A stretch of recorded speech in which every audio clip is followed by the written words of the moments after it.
না মুন্না না। Hello guys, আসসালামু আলাইকুম। তো বন্ধুরা, অনেক কষ্টে খুঁজে বের করলাম সেই সব আন্টিদের যারা কিনা এক অজানা রোগে ভুগছে দীর্ঘদিন ধরে। জানি না কি এমন রোগে আক্রান্ত হলে মেয়েরা এইরকম করে, যদিও আমি বুঝতেছি না, তবে তোমাদের মধ্যে কেউ বুঝে থাকলে মেনশন লাগাও।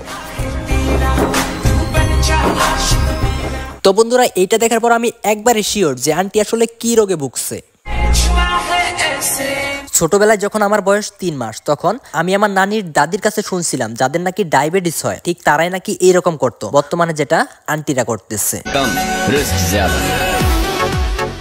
শুধু তাই না, এসব রোগে যারা যারা আক্রান্ত হয়েছে চোখের নিমিষে বড় হয়ে যাচ্ছে তাদের বাড়ির গাছের চাল কুমড়া। ভাই মাল কাইটে নিবেন? না না, আমি তরমুজ চিনি ভাই। হামেসি ভাই, তুমিও তরমুজ চিনো, আমিও তরমুজ চিনি, আর জনগণও তরমুজ চিনে। আর মেইন কথা হচ্ছে তরমুজের বাজারে তো আগুন লাগছে।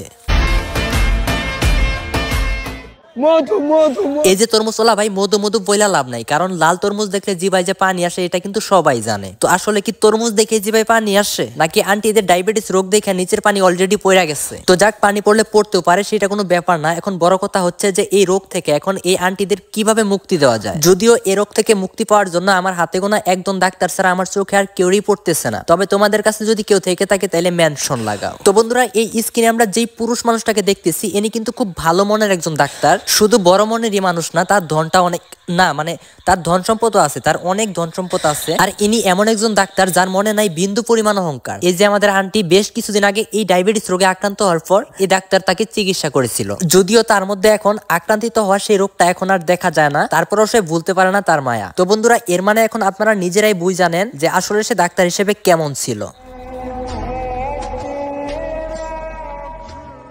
তো বন্ধুরা, এ কিন্তু সত্যি একজন ভালো মনের ডাক্তার। যদিও ছোটবেলায় তার চরিত্র একটু খারাপ ছিল, তবে এখন কিন্তু সে ভালো হয়ে গেছে।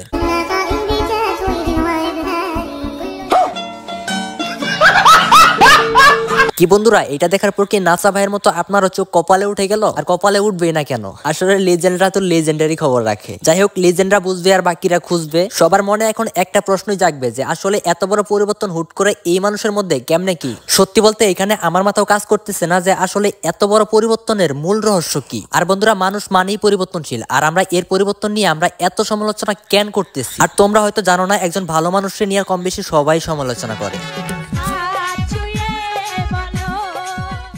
তো বন্ধুরা, এটা হচ্ছে আমাদের এই মহান ব্যক্তির ছোটবেলার একটা দৃশ্য। তাহলে একবার ভেবে দেখেন যে তার জীবনে সফলতা আনতে গিয়ে কতই না কষ্ট করতে হয়েছে তাকে। সফলতা কিন্তু এমনি আসে না, তবে হাজারো কষ্টের পরে মিলল তার সফলতা। যদিও তার চরিত্র একটু খারাপ ছিল, তবে এখন কিন্তু সে ভালো হয়ে গেছে।